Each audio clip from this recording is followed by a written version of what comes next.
Hey!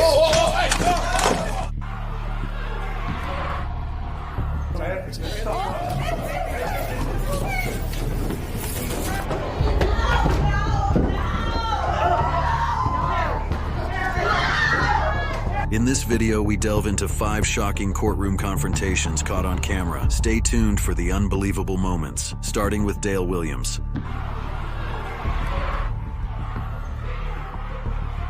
This is 62-year-old Dale Williams, in court after pleading guilty to the disappearance of his ex-wife, Elizabeth Pledger.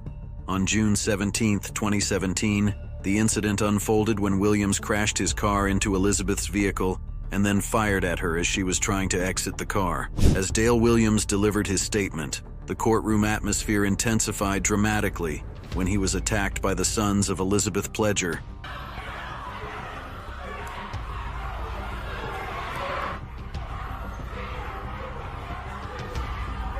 The 2 brothers who attacked Dale Williams were Anthony Dees and Jerome Stewart. During the attack on Dale Williams, officers were seen swiftly intervening, pushing the convict to safety. Amidst the chaos, Anthony Dees, dressed in a black sweatshirt, leapt across the table towards Williams, seeking revenge for his mother's disappearance. Despite the officers' efforts to restrain them, one of the brothers managed to land a hit on Williams, dragging him as he was being pushed back by the officers.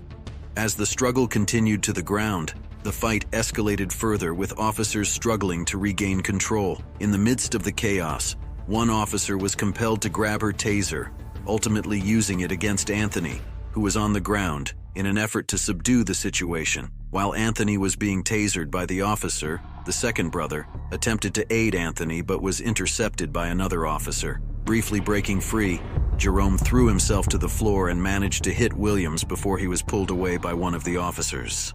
Meanwhile, as the chaos unfolded, the victim's daughter and sister to the brothers was seen jumping around and screaming to her brothers, desperately trying to intervene in the violent altercation.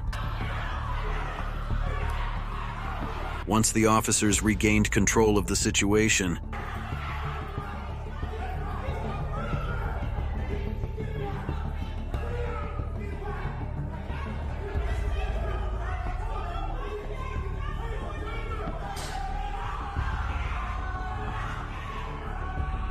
they quickly escorted Williams out of the courtroom to prevent any further escalation.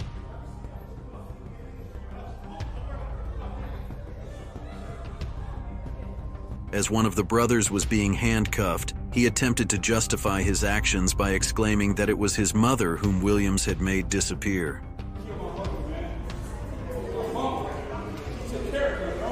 Dale Williams was sentenced to 23 years in prison for making Elizabeth Pledger disappear. Meanwhile, the 2 brothers, Anthony Dees and Jerome Stewart, faced charges for assault, contempt of court, and obstructing official business.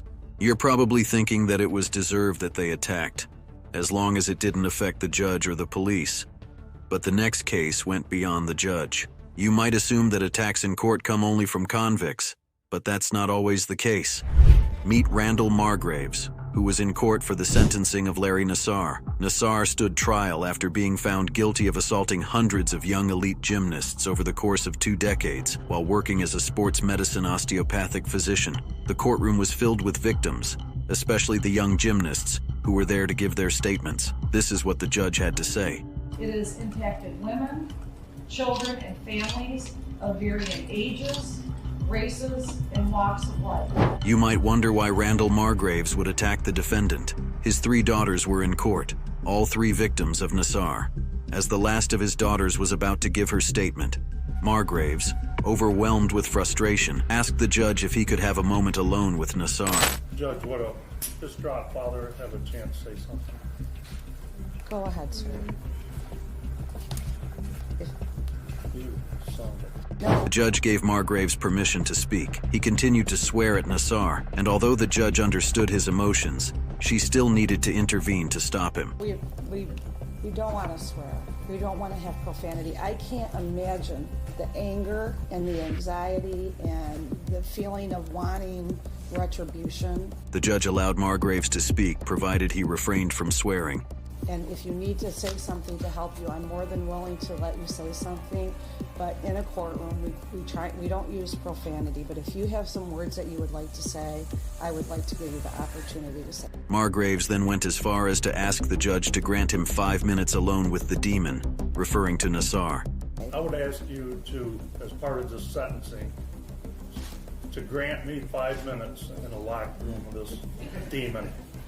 In the background, Nassar can be heard laughing, which only serves to escalate Margraves' frustration, prompting him to persistently appeal to the judge. Would you do that? That is not Yes how or our... no? No, sir, I can't. Would you give me do that. 1 minute? You know that I can't do that. That's not how our legal... Upon the judge rejecting his request, Margraves sprinted towards Nassar, launching himself at the table where Nassar was seated. Well, I'm going to have to...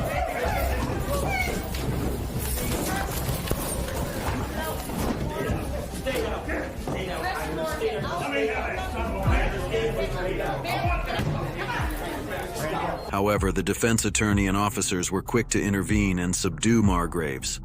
The officers pulled Margraves down, and deputies quickly piled onto him on the ground to restrain him.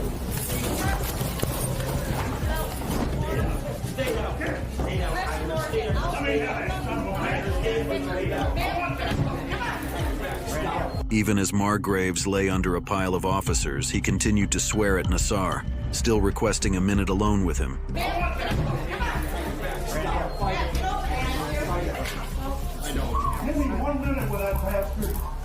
As Margraves was being handcuffed, he asked the officer a question. Where did this happen to you guys? From the officers' facial expressions, it appeared their reactions were not much different from Margraves. As Margraves was escorted out of the courtroom, one could observe an officer giving him a supportive pat on the shoulder. While Margraves was being escorted out, District Attorney Angela began addressing the court.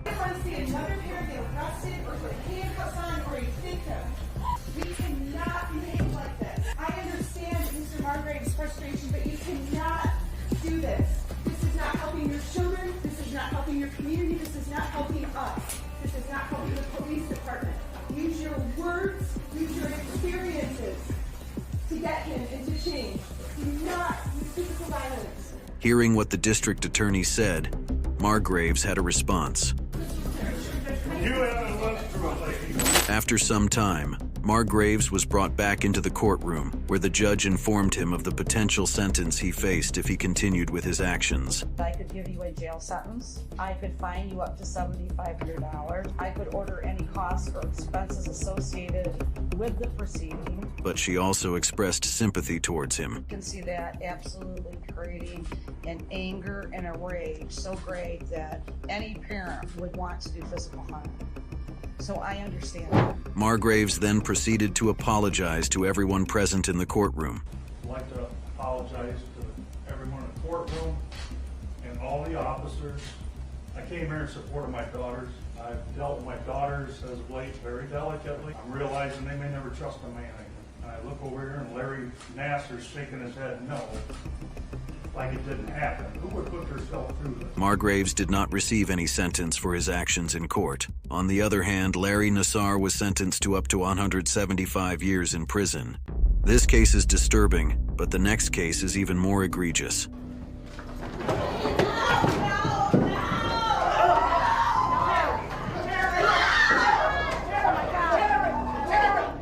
This is Michael Madison, who is in court for the disappearance of 3 women. The bodies of the 3 women were discovered sealed in a garage building that Michael was sharing. The grim discovery was made by a television cable worker who noticed a strange odor emanating from the garage. Madison displays no remorse in court. Upon entering, he's observed giving the finger to the cameras. His lack of remorse is further evidenced by his laughter throughout the trial. As the victim's parents give statements, Madison is seen smirking and laughing callously. Right now, I guess we're supposed to, in our hearts, forgive this clown.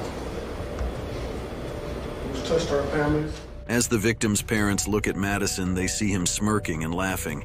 And what happens next is shocking.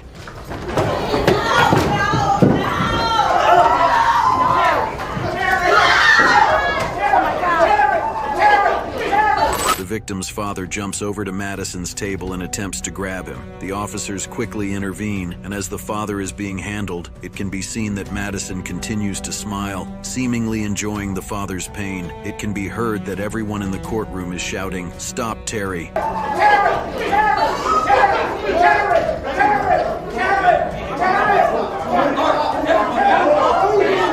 As the father is being handled by the officers, Madison is led out of the court. Despite the chaos, he maintains a smirk on his face. In frustration, the father shouts after him, expressing his anger and pain. Michael Madison was later sentenced to the death penalty for his heinous crimes. Accordingly, the sentence of death is imposed upon the defendant Michael Madison on counts 1, 4, and 7. While Michael Madison maintains a smirk on his face, displaying no remorse for his actions, prosecutor John Bayet addressing the judge triggers Percy Phillips to go crazy. He threatened the police officer who testified against him.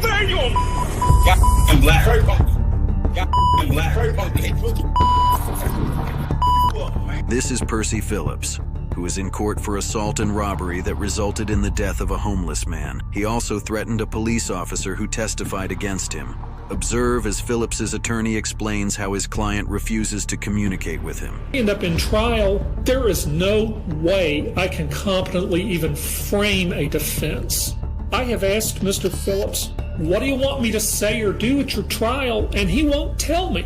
He literally, for years, has not said a word. The attorney is visibly frustrated by his client's refusal to communicate. While the attorney speaks, it's evident that Phillips is ignoring him, even looking in the opposite direction. The attorney also warns the court that the only thing Phillips has communicated to him is that if he doesn't get what he wants in court, he'll just be crazy. Mr. Phillips has shared that he doesn't know exactly what he'll do in certain situations in the courtroom. He thinks he just may explode. And what happens next proves it. Your Honor, it's interesting to remember that the conclusion of the case, when the defendant was unhappy with the verdict and unhappy with the sentence, he threatened the police officer who testified against him.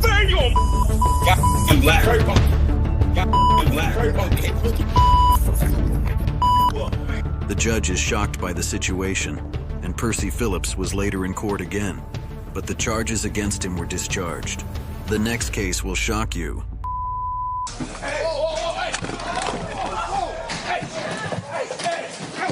This is Deborah Redden, present in court for a sentencing hearing related to his conviction of attempted battery with substantial bodily harm. It began with the judge offering the individual an opportunity to speak before proceeding with the sentencing.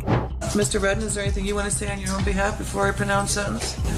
So basically, I would like to tell the courts, everyone here, like, based on my criminal history, like, I feel that, like, I shouldn't be, like, sent to prison for a second time. As Redden attempted to explain why he shouldn't go to jail again, the effort backfired. Have you looked at your criminal history? Have you looked at your criminal history? I've actually just, I looked at it. I mean, you lived it, I suppose. I just looked at it, yeah. Yeah. And, you know, 3 felonies, a gross, 9 misdemeanors, multiple DVs. Got a lot going on, sir.